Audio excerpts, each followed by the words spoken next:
कहानी की शुरुआत एक बेहद ही खतरनाक जंगल से होती है, जहां हमारा मेन कैरेक्टर लियो अपने खोए हुए बेटे की तलाश में पूरे जंगल में भटक रहा था। तभी अचानक उसे पास से किसी की चीख सुनाई दी। जैसे ही वो बंदूक उठाकर आवाज की तरफ बढ़ा, तभी उसे सामने कुछ भालू के बच्चे दिखाई दिए। इससे पहले कि वो खतरे को भांप पाता, तभी अचानक पीछे से एक विशाल भालू पूरी रफ्तार से उस पर टूट पड़ा।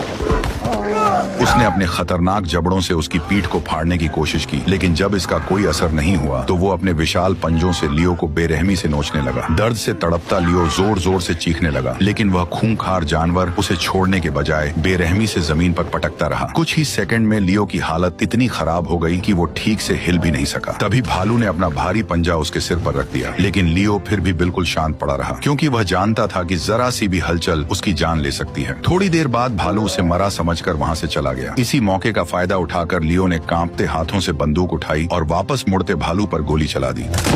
लेकिन गोली लगते ही भालू और ज्यादा भड़क गया। उसने पलटकर अपने पंजों से लियो के गले को चीर दिया और एक ही झटके में उसने अपने खतरनाक जबड़ों से उसके कंधे को फाड़ डाला।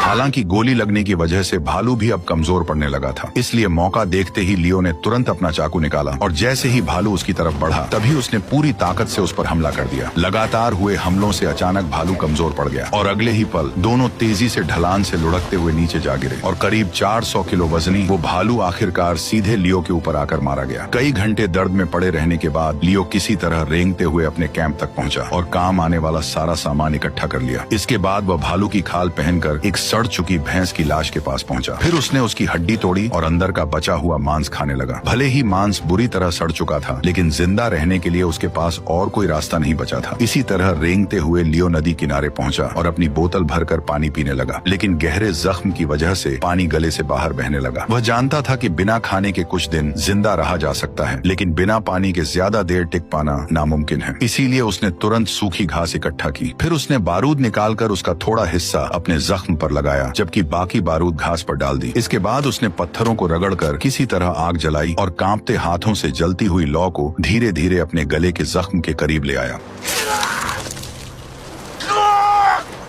अचानक लियो दर्द से बेहोश हो गया। पेड़ पर बैठा कौवा जो नदी किनारे पड़े लियो को देखकर दावत की उम्मीद कर रहा था, खुद उसका रात का भोजन बन गया। हालांकि इतने से खाने से उसका पेट भरने वाला नहीं था, इसलिए भूख शांत करने के लिए वो भेड़ बकरियों की तरह पत्थरों के बीच से घास की जड़ें निकालकर खाने लगा। तभी अचानक पीछे से हलचल हुई और उसने हिरणों के एक झुंड को नदी पार करते देखा, लेकिन बिना बंदूक के वह कुछ नहीं कर सकता था। आदत से मजबूर होकर उसने लकड़ी की एक छड़ी उठाई और उसे बंदूक की तरह पकड़कर ट्रिगर दबाने का नाटक करने लगा। कुछ देर बाद जब लियो एक चट्टान पर अपना नाम लिख रहा था, तभी अचानक उसे घोड़ों की आवाज सुनाई दी। जैसे ही उसने ऊपर देखा,